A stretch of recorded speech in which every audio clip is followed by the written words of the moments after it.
Y nos vamos ya a esa conexión que cada viernes establecemos en Madrid, Barcelona, Madrid, con nuestro querido hermano y amigo, el pastor Julio Pérez, a quien tenemos ya en el otro punto de la conexión, el director del Tren de la Vida y de Onda Pau. Julio, muy buenos días, bienvenido y un placer tenerte con nosotros también en este viernes. Gracias, Lucho, querido amigo, ahí siempre en buena compañía, hablando de cuestiones que también interesan claro. a la ciudadanía, a la gente, de cuestiones laborales y qué hacer, porque uno no sabe por dónde tirar cuando tiene un problema. Sí, sin lugar a duda. Hay una parte administrativa que siempre está y nos persigue por todos los lados, ¿no? Sea la administración, digamos, del Estado, o sea la administración propiamente nuestra, y que a veces es muy complejo realmente el poder conocerlo todo. Por eso se necesita de este apoyo profesional, querido Julio, para que por lo menos nos orienten en este hecho, ¿no? Sí, así es, querido amigo. Pues nada, ya sabes que estamos todavía bajo la impresión de todo lo que ha pasado en Valencia y bueno, quizá el temporal ha amainado, pero estamos todavía con el corazón encogido y ahora pues viendo la recuperación que va a ser larga. Claro. Y esa es la cosa que tenemos en la mente, ¿no? Aunque también hay muchas cuestiones alrededor de las que hablaremos en un momentito. Pero hay una cosa que, bueno, hay tantas cosas que estaba leyendo una de las noticias, que España envejece, un 15% menos de niños en la población española, y hablando de la inmigración, y un 35% más de octogenarios que hace 10 años atrás. O sea, un 35% más de gente, octogenarios, gente de muy mayor, de 80 años, 70 años, 80, y 35% más, y un 15% menos de niños que no están. Entonces, esto es, fíjate, prácticamente un 50% de masa crítica en nuestro país, que bueno, que nos deja un vacío. Y entonces, ¿quién va a llenar ese vacío? Pues la inmigración lo tiene que llenar. Claro. Hasta que luego también se amolde al sistema, porque esto es un sistema que está reproduciendo esto. Es como, no sé, un sello que en alguna medida, si tiene alguna de las caras o de las aristas realmente malas, pues evidentemente va a reproducir de esa manera. Y el problema es que no estamos poniendo en valor el matrimonio, no estamos poniendo en valor la familia como modelo realmente de desarrollo y pervivencia en la sociedad, Julio. Y eso es uno de los problemas que estamos teniendo. Yo escucho a las jovencitas, por ejemplo, que de tener niños prácticamente ni considerarlo como una opción, porque ven las dificultades, las situaciones y las circunstancias. Y claro, estas jóvenes, si tienen este tipo de referencias, al final seguiremos prácticamente sin tener niños. Entonces el problema es el sistema también que hemos creado, que estos ingenieros de la sociedad, que no se sabe ni de dónde ni de cuándo, pero ahí están, han influido, Julio, ¿no? Y esto es un problema para nuestra sociedad. Sí, son ingenieros de pacotilla, no tengo otro nombre mejor, claro. Porque ingenieros sociales que bueno, no quieren imponer su agenda, la agenda de la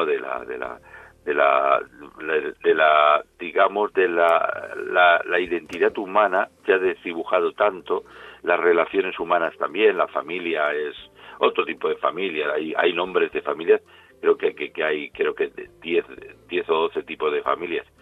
Oiga, hay una familia monoparental, hay la familia tradicional, la familia digamos real, el hombre, mujer, hijos, y luego está porque la otra familia no produce nada, tienes que adoptar hijos.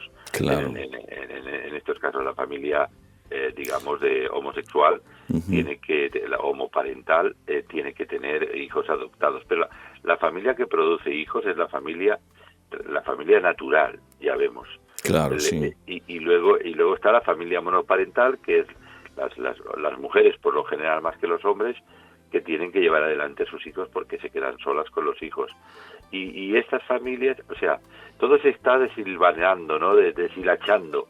Y entonces, claro, evidentemente nos estamos pegando un tiro en el pie. Claro, sin lugar a duda. Y el tema, Julio, en la sociedad hablamos del modelo y tal, pero en alguna medida este tipo de pensamiento muy silenciosamente, pero se ha metido también en nuestras iglesias evangélicas, Julio. Ahora estamos viendo precisamente jóvenes que también es esa su idea, es decir, ya no formemos familia, ¿no?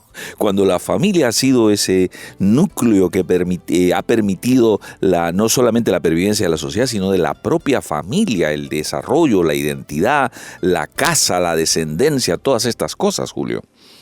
Claro, la alegría de la familia, de tener una familia, por ejemplo, la alegría de casarte, de tener una relación estable, por lo general, ¿no? Hay relaciones que se malogran en el peor de los casos, pero relaciones de parejas, ¿no? Parejas heterosexuales, ¿no?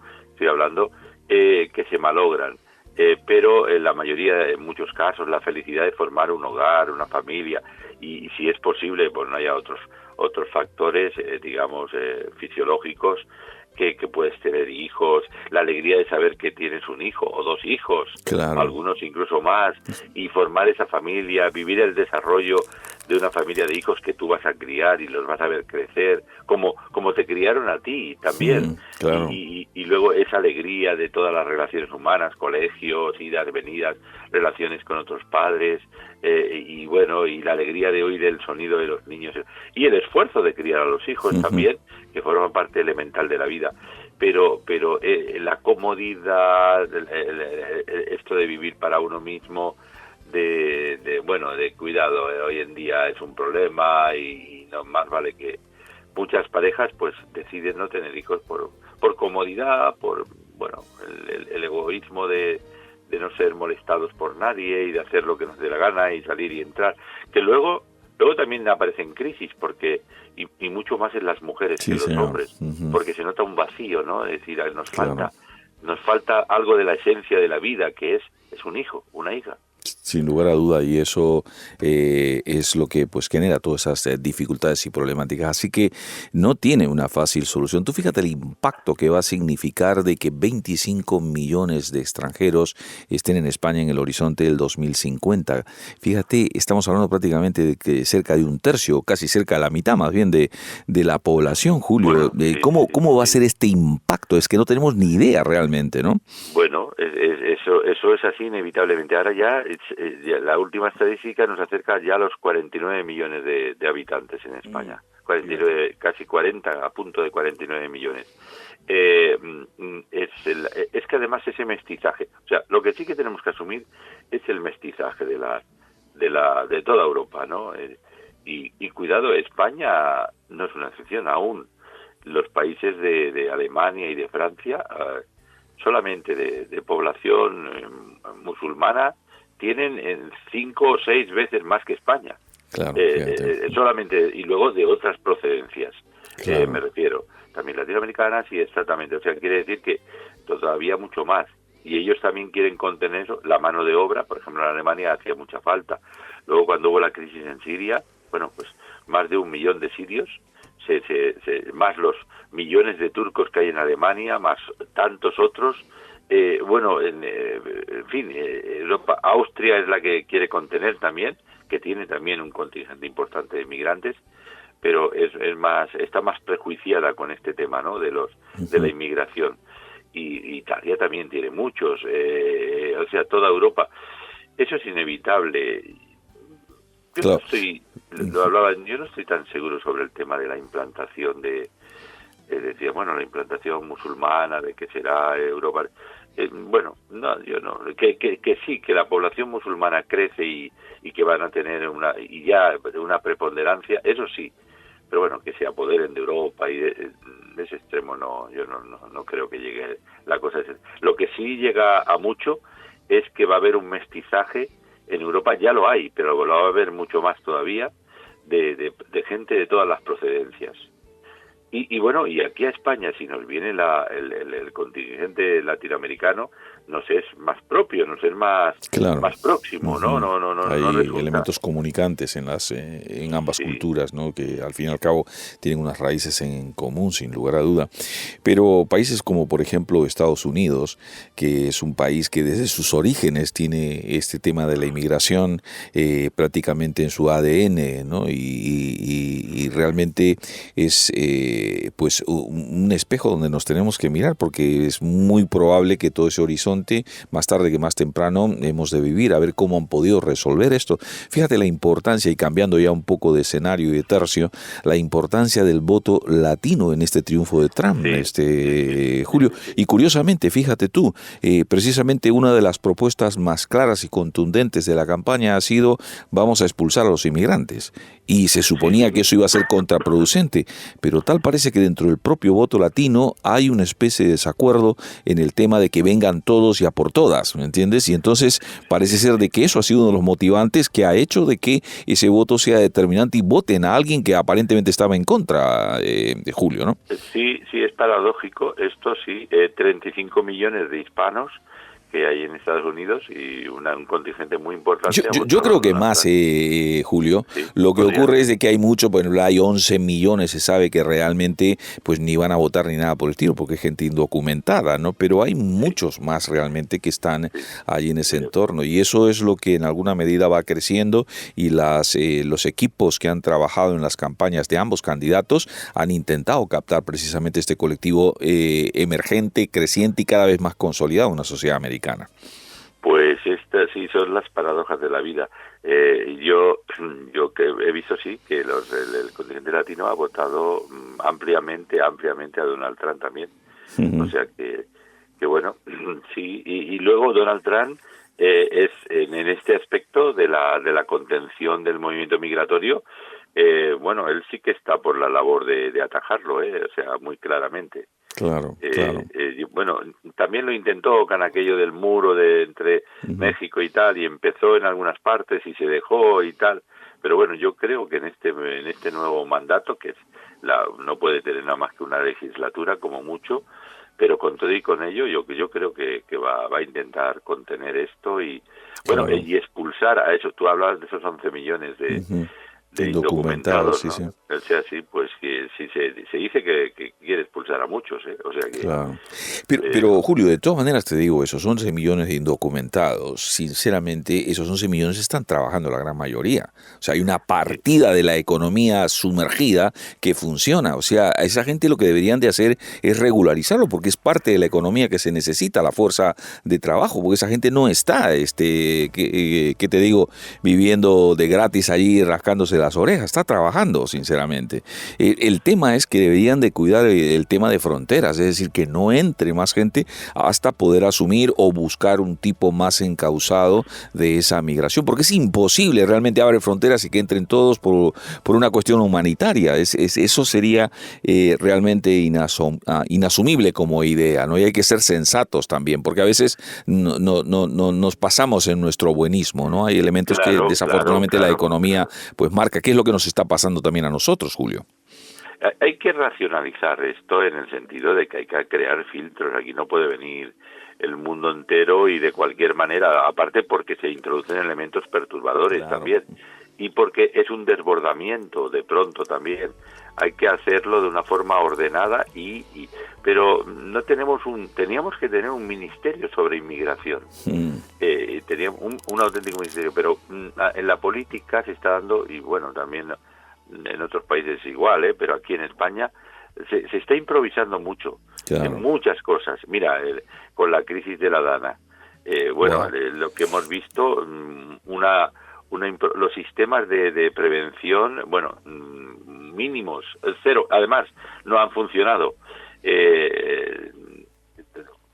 Estábamos leyendo 9 días después de la Dana, en Valencia continúa el caos. Sí. Miles de voluntarios deambulan sin orden por los municipios afectados y desde luego, ahora ya pasamos al tema ¿no? Que lo hemos abordado en la primera entrevista con Jaume Llenas y con Joel Foster, que vive en Paiporta y que está ahí. Sí, señor, al pie del cañón, y ha vivido en primera persona la Dana, Julio. Sí.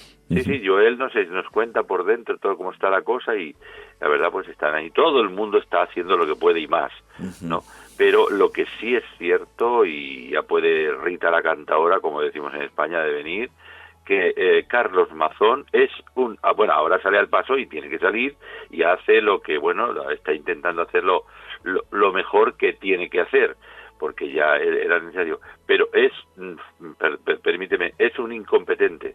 Quiere decir, como coordinador ahora bueno, ya se ha metido ahí todo el mundo. Fíjate, la consellera de emergencias desconocía desconocía el sistema de alertas de Valencia. Sí, por los móviles, y realmente ni siquiera de los móviles, no los conocía, no sabía que existían. O sea, ¿tú te crees?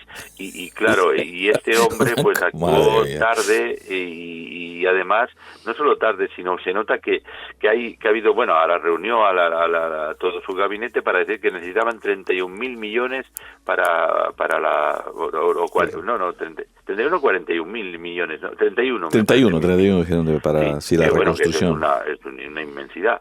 Pero bueno, que sí, se necesita mucho dinero, es verdad, pero oiga, un equipo operativo y con expertos, y mira, vamos a buscar expertos en esto, en tragedias humanitarias de este tipo, de aquí, de allá. Bueno, también el gobierno central ha errado y ha llegado tarde, y dice, claro, lo que analizábamos con Jaume, no es fácil llegar de pronto porque está todo bloqueado, no hay accesos.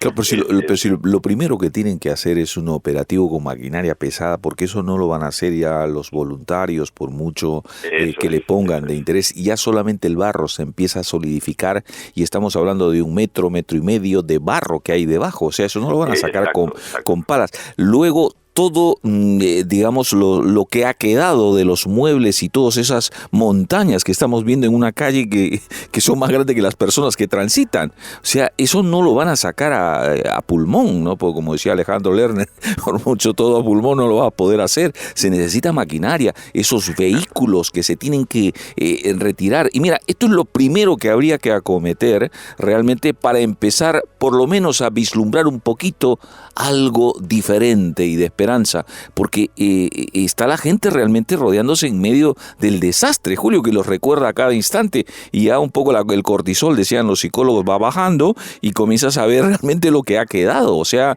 esto es terrible, y ojalá sumen esfuerzos, busquen maquinaria y comiencen de una manera decidida realmente a hacerlo, porque el tema es muy importante. Fíjate, la Cámara de Comercio de Valencia decía que 840.000 damnificados existen, 69 municipios, y yo creo que son un poco más ya ahora, ¿eh? Claro, entonces estamos hablando de una cosa realmente importante, que tiene que haber una respuesta a esa altura, y eso se necesita que todos realmente lo sumen para poder hacer de una manera adecuada. Mira, oye, nosotros no tenemos ninguna idea de estas historias, de cómo gestionar una catástrofe, pero es que hay cosas que son de sentido común, Julio. Sí, no. Mira, por una parte, y luego el gobierno dice, bueno, que nos pidan ayuda, pero no seas inecto.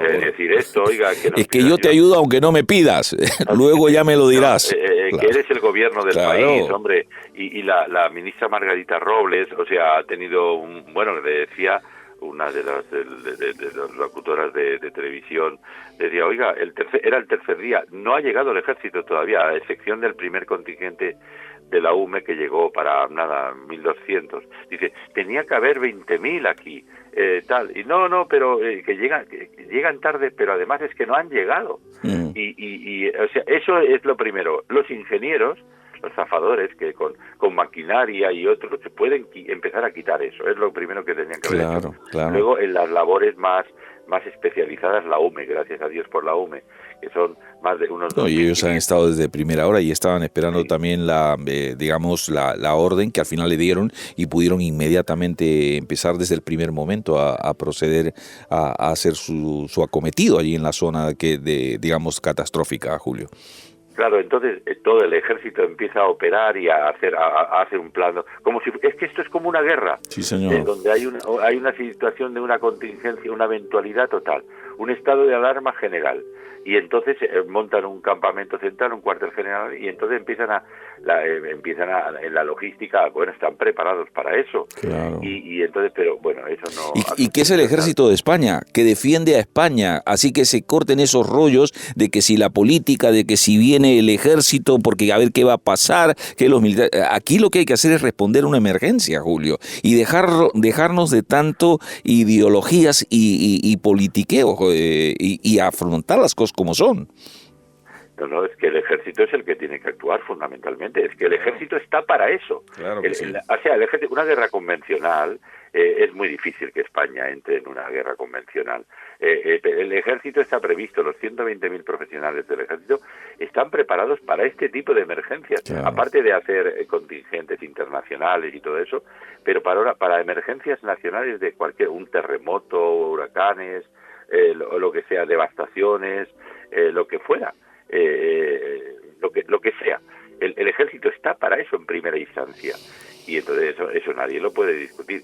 Lo que pasa es que el ejército ha sido inoperante por causa de la ministra, y luego, y no te digo la verdad, y tenemos que decirlo aquí a viva voz, que el ministro del Interior, que yo no sé, este hombre prevalece contra todo pronóstico, el Marlaska, porque este hombre ha hecho un montón de errores, ha hecho un montón de despropósitos durante el mandato socialista, y este es otro de ellos. Y luego, es que luego en las entrevistas mienten con un cinismo y no, ni pestañean, y hablan así como al final es como si tuvieras que darle la razón.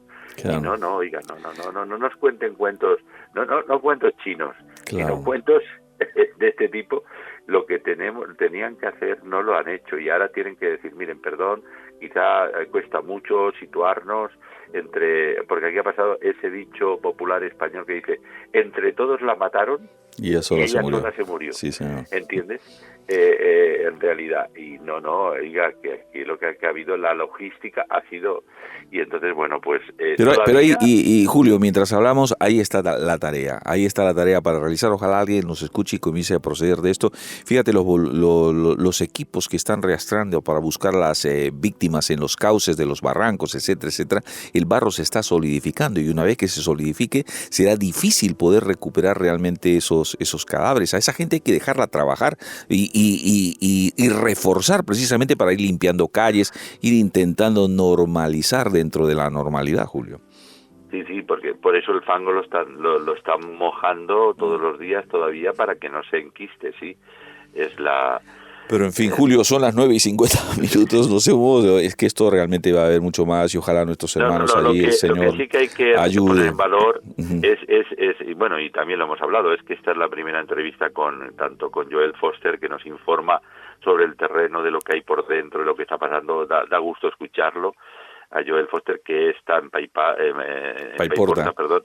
Él vive allí, él está operando con un grupo de voluntarios, está ahí al frente, y bueno, también canalizamos alguna ayuda directamente a través de él, y luego con Jaume analizamos el ejército de voluntarios tan maravilloso que sigue llegando de todas partes, de las iglesias evangélicas y de las organizaciones evangélicas, además de todas las partes de España, ¿no? Claro. Y de toda procedencia.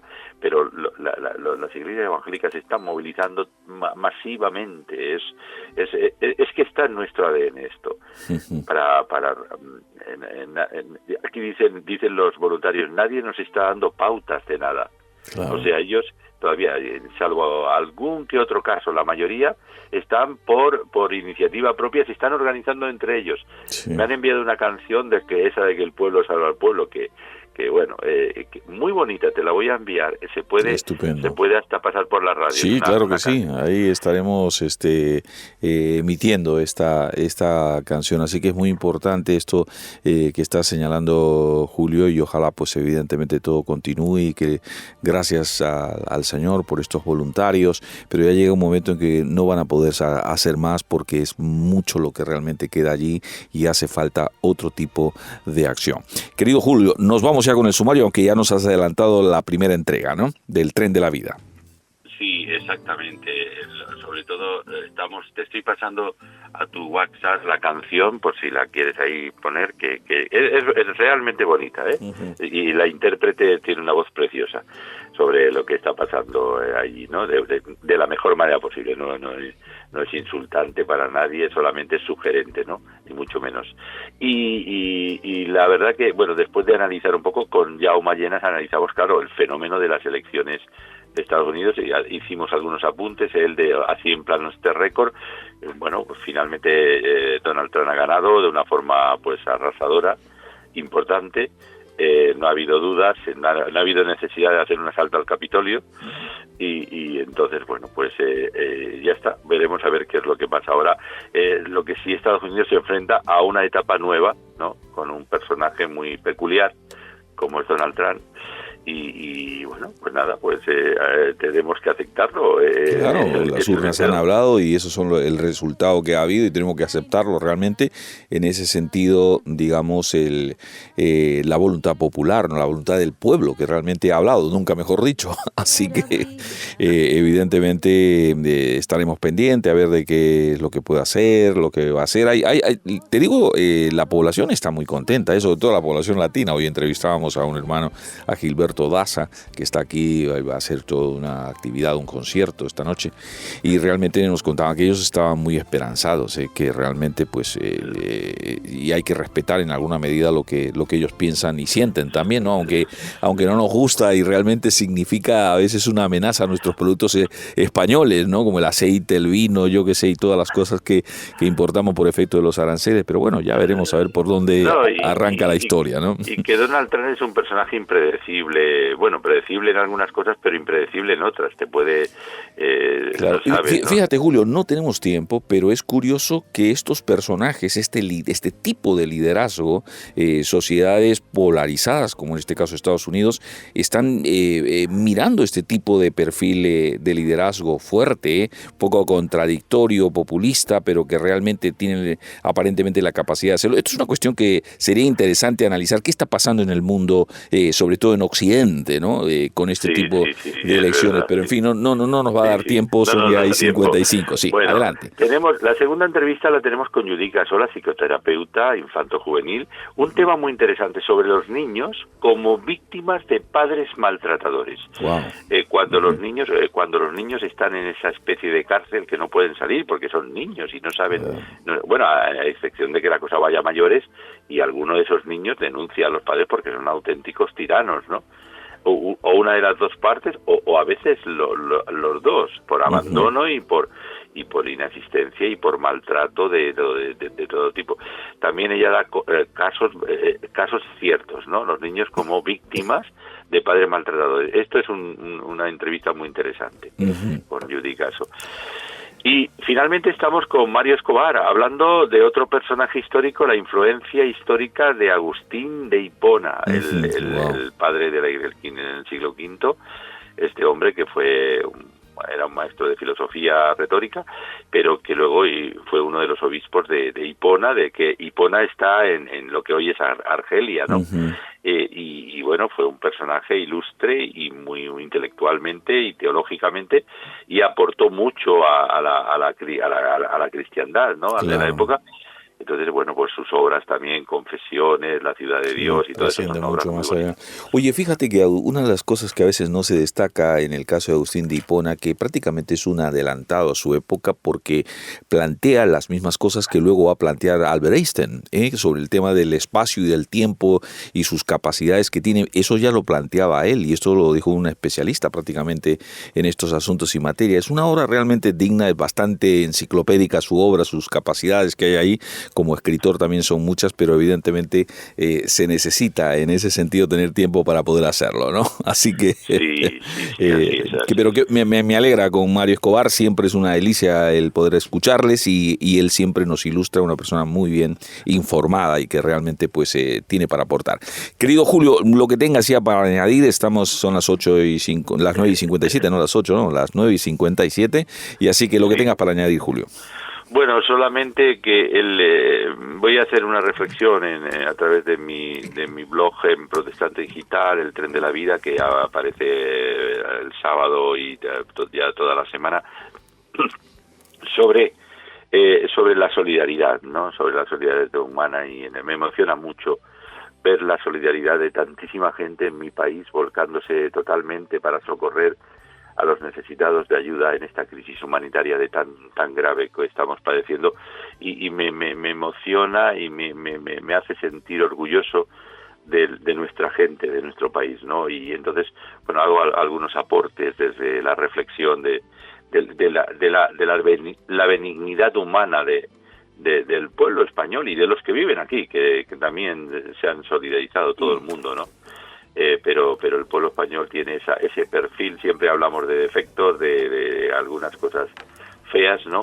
Pero la solidaridad del pueblo español, la compasión, el sentido de compasión por las tragedias humanas es asombroso, ¿no? Y lo quiero poner en valor en un artículo esta semana, ¿no? Claro que sí, estupendo, querido Julio. Ahí en Protestante Digital, pues pueden en la sección, como siempre, Julio Pérez, ver este contenido que estará publicando en Protestante Digital. Querido Julio, muchísimas gracias por haber estado con nosotros y nada, que tengas un lindo fin de semana. Igualmente, amigo, pues un abrazo muy afectuoso virtualmente, pero en breve nos vemos. Si Dios así lo quiere, nos daremos ese abrazo y cafelito por medio, 2 si son pequeños, ya sabes. Lo tenemos pendiente, sí, señor. Claro que sí, un abrazo. Dios te bendiga, querido Julio.